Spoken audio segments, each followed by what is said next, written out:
rapidement, je suis Laurent Gardin, je suis membre de la chaire en économie sociale et solidaire des Hauts-de-France maintenant. Vous dire peut-être deux mots de la chaire en économie sociale et solidaire. C'est une chaire qui s'est voulue particulière dans sa composition, qui comporte trois collèges. Ça rappelle un peu certains modèles coopératifs de l'économie sociale, avec à la fois un collège des chercheurs, un collège des acteurs et un collège des partenaires qui soutiennent la chaire. Donc on a voulu aussi dans cet espace co-construire un peu la recherche et la définition des programmes de recherche. Deux axes principaux à nos travaux portent d'une part sur la question des communs et d'autre part sur la question de l'impact social et de l'utilité sociale qui vont nous être retracés aussi cet après-midi. Voilà, je pense à peu près avoir tout dit. Donc je serai maître du temps, je serai rigoureux sur le temps, même si ça paraît pas sérieux quand on le connaît, mais je serai rigoureux sur le temps. Donc on commence par Samuel. Donc Samuel, une intervention de 30-35 minutes. De même pour les collègues de l'Institut Gaudin, et après on laisse vraiment un temps d'échange avec la salle, avec vous. Merci. Merci Laurent, et merci aux organisatrices de la journée. Donc moi je vais vous parler voilà, du projet potentiellement disons des pratiques d'évaluation dans l'économie sociale et solidaire, en mettant peut-être l'accent sur la place de l'expert et la place de la participation, en tout cas du débat sur comment on construit justement cette évaluation, alors appelons-le l'évaluation de l'impact social, même si nous le terme était utilité sociale, mais en gros ça veut dire la même chose, c'est-à-dire évaluer les effets de notre action sur une dimension qui n'est pas juste un chiffre d'affaires par exemple, donc il faut derrière construire d'autres types d'indicateurs, et donc on a essayé dans un projet de recherche action, donc avec Florence Génicatrice et Laurent Gardin, et aussi avec une association d'économie solidaire du Nord-Pas-de-Calais qui s'appelle Acteurs pour une économie solidaire, dont on a le président dans la salle. Voilà, de travailler sur ces questions-là. Pourquoi Parce que je pense que cette association se rendait compte qu'il y avait une injonction croissante des pouvoirs publics à demander aux associations d'évaluer le produit de leur action, ce qu'on appelle l'utilité sociale, donc à justifier en gros les financements publics en évaluant leur impact social. Nous, le présupposé de ces travaux était peut-être de ne pas partir sur une posture complètement dénonciatrice de toutes les injonctions justement à évaluer, et de prendre une définition assez large de l'évaluation qui englobe à la fois la manière dont les acteurs conçoivent l'efficacité de leur action ou les effets de leur action, puis aussi la manière dont les politiques publiques peut-être essayent d'évaluer l'action de ces acteurs. D'où cette définition large que je vous propose ici. Le fait de porter juste un jugement sûr, ou tout simplement d'estimer les effets d'une action, que celle-ci soit personnelle ou collective, qu'elle vienne de l'intérieur de l'organisation, dans un souci de bonne gestion d'une certaine manière, ou qu'elle vienne de pouvoirs publics qui cherchent plutôt à justifier l'efficacité de la finance publique. Voilà, donc on a essayé à partir de ça on a travaillé sur trois filières de l'économie sociale et solidaire, les circuits courts alimentaires, la finance solidaire, je vais revenir un petit peu là-dessus, et l'habitat participatif, et l'idée c'était d'essayer de caractériser les formes de légitimité sous-jacentes aux différents outils d'évaluation dans ces filières-là. Dans un premier temps, c'était ça, donc essayer déjà, du coup, avec cette définition large, d'aller voir comment les acteurs s'évaluent eux-mêmes, même quand il n'y a pas cette injonction à s'évaluer. C'est-à-dire, en gros, on ne peut pas dire que ces acteurs-là, ça c'était aussi un présupposé, on ne peut pas dire que ces acteurs-là ne s'évaluent pas, et ne s'évaluent que quand il y a une injonction des politiques publiques. Donc ça, c'était un présupposé à la recherche, d'une certaine manière. Et dans un deuxième temps, parce qu'il y avait quand même une volonté de réfléchir aux relations entre ces associations et les politiques publiques, l'idée c'est de tester différentes méthodes d'évaluation qui nous semblaient être relativement à la mode, et de voir comment les acteurs en fait réagissaient quand on appliquait ces méthodes-là à leurs propres organisations. Donc je reviendrai, ça sera en gros les deux temps de notre présentation. Donc ça c'est le plan, l'objectif, voilà, caractériser le rapport peut-être particulier de ces organisations à l'ESS, l'objectif un petit peu, voilà, je vais essayer de vous faire palper ça, disons, à travers quelques exemples, et puis je vais donc fonctionner en deux temps, quelques exemples de la manière dont les acteurs s'évaluent eux-mêmes, et après comment ils ont réagi justement à ces méthodes d'évaluation qu'on leur a proposé de tester, et donc ils ont quand même largement joué le jeu. Là, vous avez, je me place dans un exemple, voilà, je me place chez les AMAP. Donc, ce qui est bien avec les AMAP, c'est que j'ai pu les présenter, j'imagine. Vous avez à gauche, en gros, la charte des AMAP.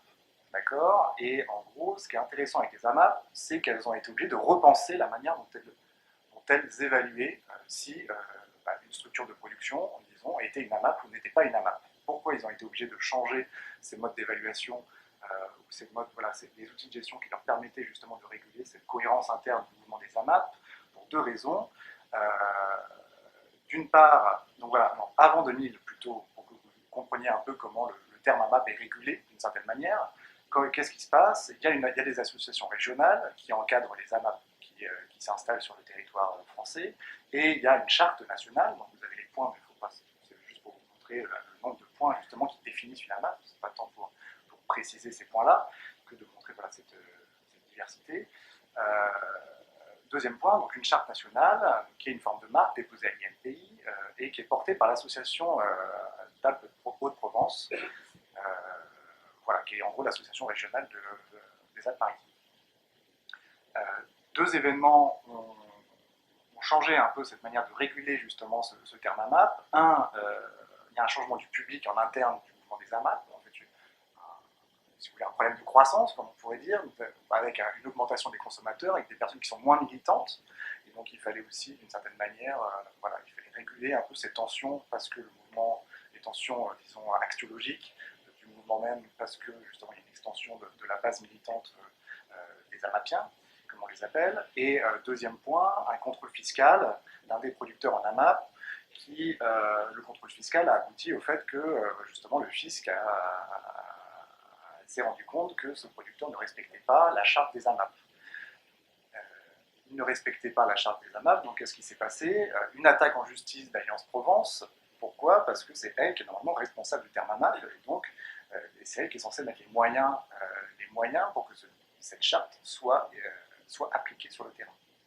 D'accord? Donc c'est ça, là il y a deux manières de questionner justement la cohérence du mouvement. C'est ça que je veux vous montrer dans un premier temps. Et ce qui est intéressant, c'est de voir comment le mouvement réagit à ce questionnement identitaire, si vous voulez, qui vient à la fois de l'extérieur, des pouvoirs publics, et de l'intérieur, problème de croissance.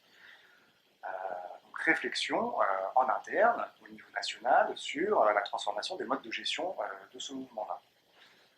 Une des options qui aurait pu être choisie et qui n'a pas été choisie par le mouvement, c'est de déléguer la charte, la définition d'une AMAP, à un certificateur extérieur qui validerait la charte avec un cahier des charges bien défini, et en gros on délègue le pouvoir d'évaluation de ce qu'est une AMAP ou pas à quelqu'un d'extérieur, avec la légitimité qu'on donne à l'expert, qui est quelqu'un d'extérieur au mouvement. Sur cette base de légitimité, disons que voilà, on est expert, on est extérieur au mouvement, on a des savoirs et des techniques spécifiques, et c'est ça qui fonde notre légitimité. C'est ce qui se passe avec le label AB par exemple, qui est mis en œuvre et certifié, dont la certification plutôt est donnée en grande partie par EcoCert, que le plus grand certificateur. Mais ce que fait le mouvement des AMAP, n'a pas du tout choisi ce style d'évaluation délégué à des experts, mais ils ont mis en place ce qu'on appelle un système participatif de garantie, c'est-à-dire, en gros, cette marque est devenue une marque collective, qui est devenue la propriété de l'ensemble des associations régionales des AMAP, et derrière ce système participatif de garantie, il y a l'idée que, en fin de compte, c'est en interne, c'est les personnes qui sont dans le mouvement, les producteurs et les consommateurs, qui vont évaluer eux-mêmes les autres AMAP du mouvement. Quelqu'un veut devenir une AMAP, et quelqu'un veut monter une association de consommateurs qui sont censés soutenir un producteur. C'est d'autres AMAPiens, d'autres AMAP, et des producteurs d'autres AMAP qui vont venir évaluer ces personnes qui veulent devenir une AMAP, et être reconnues comme une AMAP. Donc il y a une forme d'évaluation qui vient de l'intérieur par les pairs. Voilà. Ça, c'est ce que je vous... Voilà, c'est ça, là, un petit peu la nouveauté de ce mouvement-là qu'on peut observer dans d'autres types, dans d'autres structures, disons, de l'agriculture paysanne ou de l'agriculture biologique. Et l'intérêt de cette manière de faire, donc je vous ai mis en gras un peu les citations, on essaie de traduire nos principes en réalité, et de voir quels sont les manques, les besoins, etc. C'est dynamisant, en fait. Qu'est-ce qui est dynamisant ici? C'est ce collectif de producteurs et d'AMAPiens qui vient justement discuter avec ces personnes qui veulent devenir une AMAP. En gros, ça crée de la cohérence dans le mouvement. Donc voilà, question, voilà, ce processus-là, il n'est pas juste là pour se réapproprier l'évaluation, mais en même temps, on essaye, c'est un processus qui permet, disons, de dynamiser la cohérence interne du mouvement. C'est ça en gros, que je voulais souligner avec cette première citation. Et deuxième citation, qui relève justement cette réappropriation, en tout cas cette volonté de ne pas déléguer l'évaluation. Voilà, c'est un tiers, il y a une dépossession des acteurs, mais nous, on est toujours dedans, on veut rester dedans et on veut en gros maîtriser cette évaluation. Voilà pour un premier exemple de la manière dont ces acteurs-là, donc cette logique-là de réappropriation, on peut la voir sur, là je me centre sur les AMAP, mais on la voit dans d'autres types de structures qui n'ont pas forcément à voir avec cet exemple-là. Comment ça s'est mis en œuvre? Donc, ces AMAPiens et ces producteurs, extérieurs à l'AMAP qui veut devenir une AMAP, ont cette espèce de cahier des charges, donc vous avez le graphique sur la gauche, et vous voyez qu'il y a tout un ensemble de critères sur lesquels on va noter les pratiques et on va noter des objectifs. Et en fait, l'une des choses qui va caractériser aussi ces démarches, en tout cas dans toutes les structures qu'on a pu observer, c'est que la démarche d'évaluation, elle n'est pas là pour être une démarche, disons, de sanction, de couperet, soit tu es une AMAP, soit tu ne l'es pas, mais on va plus être dans ce qu'ils appellent une démarche de progrès. L'idée, c'est bien ça, il y a des pratiques, il y a des objectifs, on essaie juste d'améliorer les pratiques sur un certain nombre de points. Donc vous avez en gros, c'est toutes les lignes de ce tableau-là avec les grandes parties, les pratiques, solidarité et équité, proximité et transparence. Ces cadres-là vont être remplis par les AMAPiens et par les producteurs pendant cette visite participative, on va appeler cette visite participative, c'est-à-dire le moment où ils vont venir sur la ferme pour évaluer ça. Potentiellement, ils vont avoir appui avec un expert extérieur, un agronome, notamment sur les pratiques, parce qu'ils n'ont pas forcément les savoirs agronomiques pour savoir évaluer l'efficacité de ces modes de production. Mais c'est toujours, en gros, là, le savoir de l'expert, disons, va être au service, disons, du débat entre les AMAPiens et les producteurs qui viennent évaluer cette ferme pour évaluer si c'est une AMAP ou si ça ne l'est pas. Deuxième exemple, alors je vérifie déjà où est-ce que j'en suis, j'ai pris quoi, 10 minutes, c'est ça? Ouais, donc je vais enlever le deuxième exemple. Et je passe au troisième exemple, je change de filière du coup pour essayer de monter un peu en généralité. Là vous êtes dans la finance solidaire et ce qu'on appelle les clubs cigales. Donc en gros c'est des clubs de citoyens qui fondent une cagnotte ensemble d'argent, ils ouvrent un compte, ils mettent de l'argent et ils choisissent eux-mêmes en gros à quoi en fait c'est une forme de réappropriation de l'orientation de son épargne. Donc ils choisissent où est-ce qu'ils investissent leur argent. On appelle ce club une cigale. Cette cigale, il y a tout un tas de cigales dans le Nord-Pas-de-Calais, je ne sais plus exactement combien, mais je me demande si on appelle une cinquantaine, et il y a une association régionale qui coordonne ces cigales-là, et de la même manière que pour les AMAP, il y avait un problème de croissance d'une certaine manière, donc de cohésion interne du mouvement, cohésion disons axiologique en termes de valeur, et une manière pour l'association régionale de réguler ce problème de cohésion interne était de mettre en place un nouvel outil d'évaluation des projets qui étaient soutenus par les cigales, qu'ils ont appelé l'OADI, l'outil d'aide à la décision d'investissement. Voilà, donc vous avez la photo ici avec, de la même manière, des grandes parties, entrepreneurs, le projet, le réseau, il y a des sous-parties, c'est quoi la motivation du porteur de projet, c'est quoi son statut juridique, sur les aspects financiers, est-ce que vous mettez plutôt un point rouge, un point vert, un point orange, donc ça c'est des couleurs que vous ne voyez pas, mais l'idée c'est que dans cette colonne d'évaluation, on mettait des feux rouges, des feux verts, des feux oranges. À quoi sert cet outil? C'est que quand on est en assemblée générale de cigaliers, chacun va avoir cet outil, va pouvoir réfléchir sur chacune des dimensions. En gros, c'est ça que veut faire l'asso régionale, c'est obliger les cigaliers à réfléchir sur chacun de ces points-là, voilà, pour mettre en débat justement l'utilité des projets qu'il faut soutenir financièrement. Alors, il y a eu en gros, si vous voulez, il y a eu deux usages de cet outil. Il y a des cigales qui ont mis ça à la poubelle et qui ont dit nous on évalue à notre sauce. Première chose qu'on a pu observer. Deuxième chose, il y en a qui se sont réappropriés l'outil et qui ont rechangé la pondération au sein de l'outil. Au lieu de mettre des feux, ils ont mis des points et à la fin il y a un score. Tout en bas, vous avez le nombre de croix totales avec le nombre de points général. C'est ce que dit la citation ici. C'est qu'en gros, dans cette cigale-là, ils se servent de cet outil aussi pour se dire ensemble s'ils évaluent grossièrement à peu près, s'ils donnent le même score au projet en question. Ce qui est intéressant avec cet exemple, tout de même, alors il y a cette dimension de score qui va pouvoir potentiellement rejoindre ce qu'on a pu dire sur l'impact social, j'imagine en partie, Mais comme le dit justement ce gérant de club, ce n'est pas l'évangile. Et en fin de compte, ils servent plus des scores pour voir est-ce qu'on pense la même chose dans un premier temps. Et évidemment, généralement, ils n'ont pas le même score. Mais l'idée qui me semble intéressante dans cette citation, par exemple, c'est qu'avant, voilà, il y en a un qui disait bof, l'autre disait bof, il y avait des systèmes il y avait de l'imitation en fait dans le jugement au sein des débats dans l'Assemblée générale. Et là, en fait, ça oblige. Pourquoi ils s'en servent de cet outil? C'est que ça oblige les cigaliers justement à discuter les uns avec les autres sur des points précis. En fait, ça oriente la manière de débattre. Et c'est en fait c'est pour ça qu'ils s'en servent. C'est ça qui me semblait intéressant en présentant cet outil-là. Je synthétise rapidement ce qu'on a pu observer dans ces outils d'évaluation interne mis en place par ces citoyens, disons. Il y a une volonté de garder la maîtrise sur l'évaluation. Il y a une volonté de ne pas être une évaluation couperée, mais plutôt d'être dans un processus d'amélioration. Ça, c'est ce qu'on a vu aussi en dehors de ces deux cas-là. Il y a une volonté, une importance donnée aux chiffres. Il n'y a pas un rejet de la quantification en soi, mais ils cherchent à faire un usage du chiffre assez sensé pour eux, qui leur permette de débattre. En fait. Et dès que ça ne permet pas de débattre, en gros, ils changent de méthode. C'est ça qui est intéressant. Et ça, ces quelques remarques concordent un petit peu avec une certaine littérature sur ce secteur-là. Voilà, vous avez quelques noms ici. Qu'est-ce qu'on a fait dans un deuxième temps? On a essayé de tester trois méthodes, du coup, trois méthodes qui portent des formes de légitimité différentes. Qu'est-ce qu'on a fait avec ces méthodes? Je vais les décrire après. Hein. Mais qu'est-ce qu'on a fait avec ces méthodes? Et je ne vais certainement pas décrire les trois, je pense, parce que sinon je vais exploser mon temps. Qu'est-ce qu'on a fait avec ces méthodes? Alors, voilà, on a confronté les acteurs à ces méthodes-là, donc on les a testés chez eux, on a pris à peu près les mêmes acteurs, c'est-à-dire les cigales et les AMAP en partie, donc les circuits courts alimentaires. On a essayé dans ces méthodes-là d'ouvrir un maximum le débat sur comment on compte, si vous voulez, avec chacune de ces méthodes-là, pour voir en gros comment les gens s'approprient la méthode. Et de la même manière, on a essayé de regarder un petit peu la place de l'expert. Tout ça, on l'a fait en leur disant bon, potentiellement, qu'est-ce que vous pensez si on développe cette méthode comme outil de coordination avec les politiques publiques? Il y avait cette l'idée, c'est bien de réfléchir à est-ce que ces méthodes-là peuvent servir de méthodes, disons, pour évaluer des structures par les politiques publiques.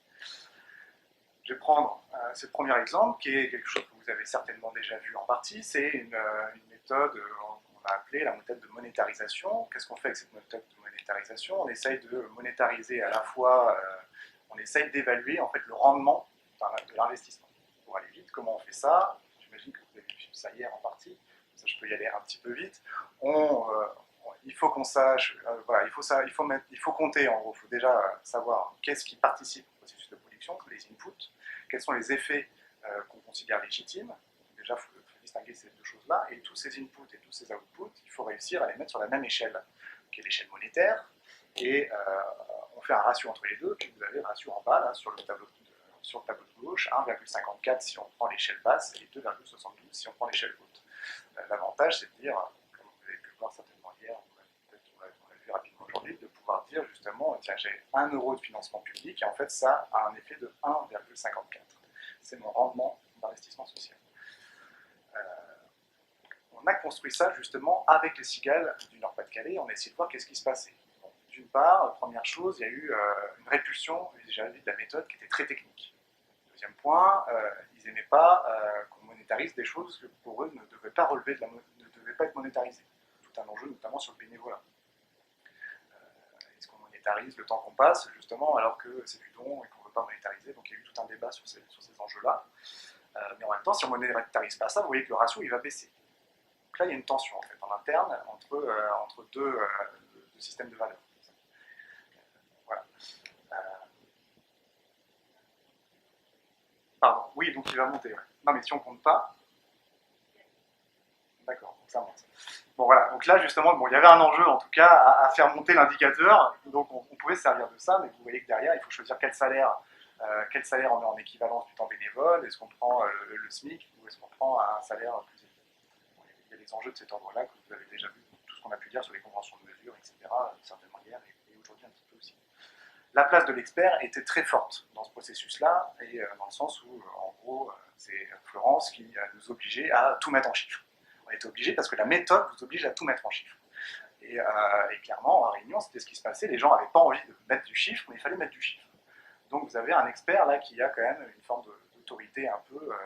Donc cette méthode est fondée là-dessus et il faut qu'il y ait quelqu'un justement qui fasse tenir cette méthode-là. L'avantage, c'est quand même pour eux potentiellement qu'il y a un affichage particulier avec ce taux de rendement qui peut potentiellement leur servir, mais ils avaient peur d'un troisième point peut-être à souligner, peur du ranking, donc du fait qu'on puisse classer, et ça c'est quelque chose que je n'ai pas dit avant, mais l'un des points peut-être qui caractérise en partie leur méthode d'évaluation, c'est qu'en gros ils choisissent des outils qui ne permet pas le classement entre les structures. Et là, le problème de cet indicateur-là, et c'était aussi un effet de répulsion de cet indicateur-là, c'était qu'il permettait de construire de la comparaison entre les structures. Et donc, pour eux, clairement, il ne fallait pas que ça devienne une méthode spécifique d'orientation des pouvoirs publics. Tu m'offres combien de temps? 10 minutes, d'accord. Ok. Et la deuxième méthode, c'était une méthode par sondage. Alors, ce qui était intéressant avec la méthode par sondage, c'est que là, la légitimité n'est pas vraiment la même. Vous voyez que dans la méthode, alors je ne suis pas revenu sur ce point-là, mais dans cette méthode-là, en fait, il y a énormément de débats possibles sur qu'est-ce qu'on compte à l'input, qu'est-ce qu'on compte à l'output, quelle convention, quel proxy on choisit en termes de salaire pour compter le bénévolat. De la même manière, l'effet en termes de formation du bénévolat ou d'augmentation des capacités ou je ne sais quoi. Voilà, tout ça, ça a été débattu. Il a fallu mettre un chiffre dessus grâce à Florence, et donc voilà, on a mis du chiffre. Et tout ça, ça a été débattu, et les gens ont plutôt participé, ont joué le jeu, sauf ceux qui ont refusé et sont sortis du dispositif. Donc ça existe aussi. Et donc évidemment, si c'est ce genre de méthode qui se développe, il y a toutes ces personnes-là qui ont justement une répulsion vis-à-vis du chiffre qui sortent un petit peu du lot. Pourquoi je disais ça? Parce qu'il y a beaucoup de débats, et dans le sondage, qui est une autre manière, si vous voulez, d'évaluer, grâce à l'opinion des personnes, par exemple, qui sont sur un territoire, on va évaluer l'impact, je ne sais pas, d'une maison de quartier, on va faire un sondage auprès de la population, qu'est-ce que vous pensez de la maison de quartier? Ça pourrait être une méthode en soi. Vous voyez bien que là, par contre, il n'y a pas de débat. On vous pose une question, vous êtes tout seul à réfléchir, ça en gros, l'opinion publique n'existe pas pour Dieu, d'une certaine manière, il dit des choses un petit peu là-dessus, mais il manque en gros le débat contradictoire qu'il pouvait y avoir dans la méthode du dessus et qui n'existe pas si on sonde, ou à moins qu'on fasse des débats en amont et qu'on sonde par la suite. Mais l'un des présupposés de cette méthode-là était justement qu'il n'y a pas justement ce débat contradictoire sur l'utilité de la structure qui a été évaluée. C'est bien ça l'enjeu. Là, de la même manière, quand même il y a du débat, où sur la construction du questionnaire. Donc là, pareil, on a essayé de mettre un maximum, on a essayé d'inviter largement des personnes. On a eu des personnes, on était une dizaine de personnes, 3 réunions de 3 heures, on a passé un questionnaire auprès de 223 personnes. Voilà, il y a eu du débat justement sur qu'est-ce qu'on leur pose comme question pour évaluer la structure en question. Je ne vais pas vous présenter parce que ça a un peu d'intérêt, mais donc il y a eu une construction sur qu'est-ce qu'il faut retenir comme effet, qu'est-ce qu'il faut évaluer en fait, tout simplement. Mais encore une fois, pas de débat après entre les personnes justement qui évaluent. Chacun évalue dans sa petite bulle. Quelques résultats là-dessus. Donc place de la participation plutôt en amont dans la construction du questionnaire, la place de l'expert. En fait, on construit le questionnaire. Après, en gros, tout le processus d'évaluation est piloté par l'expert qui est garant de la légitimité du sondage et des règles statistiques, disons, probabilistes qui suivent cette méthode de sondage. Là, vous voyez que le rôle de l'expert n'est pas exactement le même, justement, que dans d'autres méthodes. Ce qui est intéressant quand même, c'est que potentiellement, il y a peu de risques de mise en concurrence entre les structures, si on évalue comme ça, à moins qu'on fasse du ranking avec ce sondage, ça on ne sait pas trop. Mais évidemment, ça peut être une méthode justement d'évaluation de l'utilité d'un projet. Alors vous voyez que c'est lourd en termes de coûts, il faut payer des gens pour passer les questionnaires, etc. Donc ça aussi ce coup-là. Troisième méthode, ça rejoint un petit peu les histoires de tableau de bord qu'il y avait tout à l'heure que je vous présentais tout à l'heure sur les AMAP. Là, c'était sur les circuits courts alimentaires sur un territoire particulier à Arras, et en gros, l'idée c'était de pousser des acteurs à débattre de ce qui faisait pour eux l'impact social, ce qu'on appelle l'utilité sociale, mais ça revient un petit peu au même, des circuits courts alimentaires sur leur territoire. On les a poussés à faire un tableau de bord avec des indicateurs. Donc, vous voyez à gauche, je ne suis pas sûr que ça soit des grandes catégories. Donc c'est quoi la dimension environnementale de ces projets-là, dimension sanitaire, etc.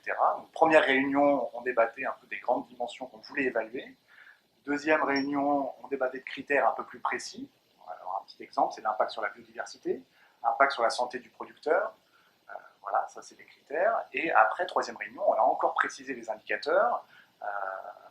Et par exemple, pour pollution de l'air et consommation d'énergie fossile, on a pris comme indicateur spécifique la distance parcourue des aliments par kilogramme de produit, ou plutôt kilomètre parcouru par l'ensemble des aliments. Voilà, donc ça c'est un indicateur très précis. L'idée c'était d'aboutir à une batterie d'indicateurs très précis qu'on pouvait mesurer et dont on avait débattu en amont.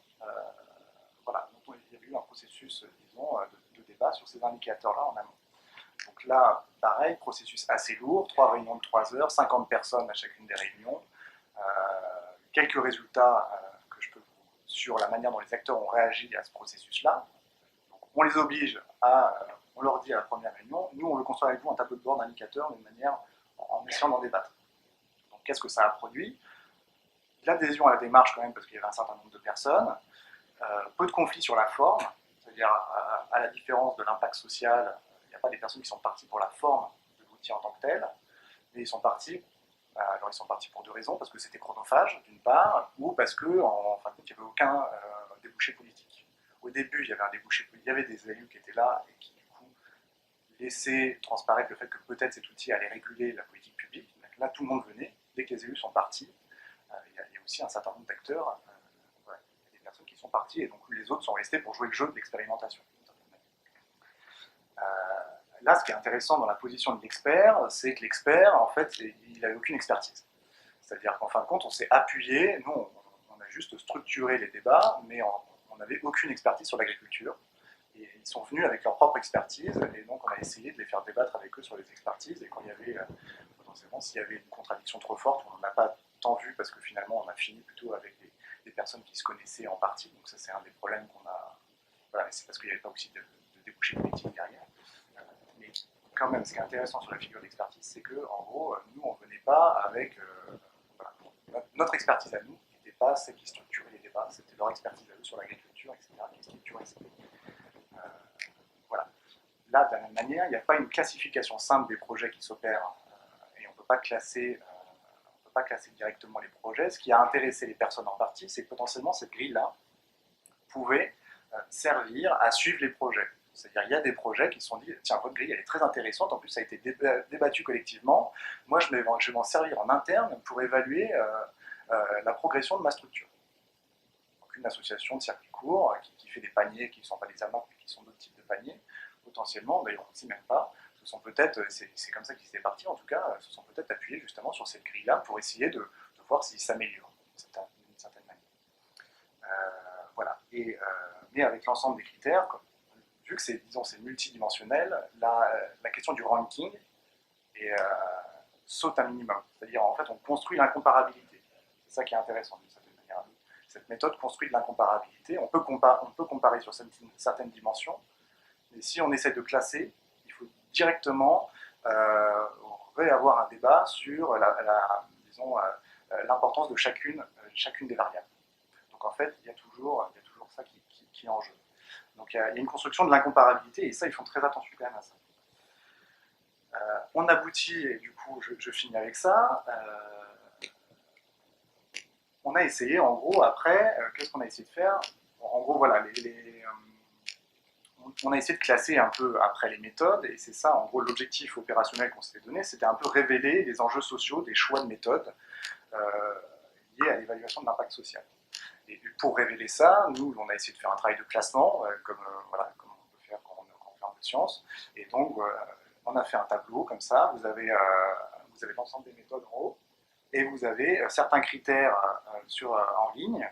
Et les critères qu'on a choisis un petit peu pour justement classer ces méthodes, ce sont les caractéristiques de la méthode liées à sa mise en œuvre, notamment la question de la place de l'expert, qui du coup importait à ces acteurs, donc on a considéré qu'il fallait prendre cet indicateur-là pour classer les méthodes, la question du potentiel de la participation dans chacune des méthodes, ça aussi, critères liés à la mise en œuvre de la méthode, et d'autres critères qui étaient plutôt liés à qu'est-ce qu'on peut faire en fait de cette méthode, parce que vous voyez bien qu'avec cette définition large de l'évaluation, à la fois on met dans le même panier des outils qui peuvent servir au pilotage d'une structure, des outils qui peuvent être utilisés par les pouvoirs publics, donc plutôt pour la comparabilité et la sélection, d'autres plutôt pour le pilotage d'une organisation. Et donc on essayait justement de dissocier un petit peu quelle méthode peut servir à quoi. Donc ça, c'est la deuxième partie là, que vous voyez au milieu du tableau. Et la troisième, c'est le type de légitimité de chacune de ces méthodes, où en fait, on voyait qu'en interne, il y a une évaluation par les pairs plutôt ouverte à des personnes qui ne sont pas les pairs aussi. C'est-à-dire des fois, il y a une forme de collectif, il y a des parties prenantes qui sont extérieures, disons, aux pairs en tant que telles. On peut très bien faire venir, par exemple, un élu pour venir évaluer une ferme. Ça peut être légitime, justement, dans cette démarche-là. Donc, ça, c'est plutôt ce qui se passe en interne dans les structures. Et puis après, dans les trois méthodes, trois types de légitimité, on les a caractérisés un petit peu comme ça. Légitimité experte, donc ça, c'est plutôt la question de la monétarisation, où il y a vraiment cette légitimité qui est poussée à son comble. Une légitimité produite par l'agrégation des jugements individuels, ça c'est le sondage, plutôt le sondage, et légitimité plutôt dans la procédure et le débat poussé à son maximum, qu'on a plutôt retrouvé justement dans cette méthode-ci. Voilà, je m'arrête ici. Merci.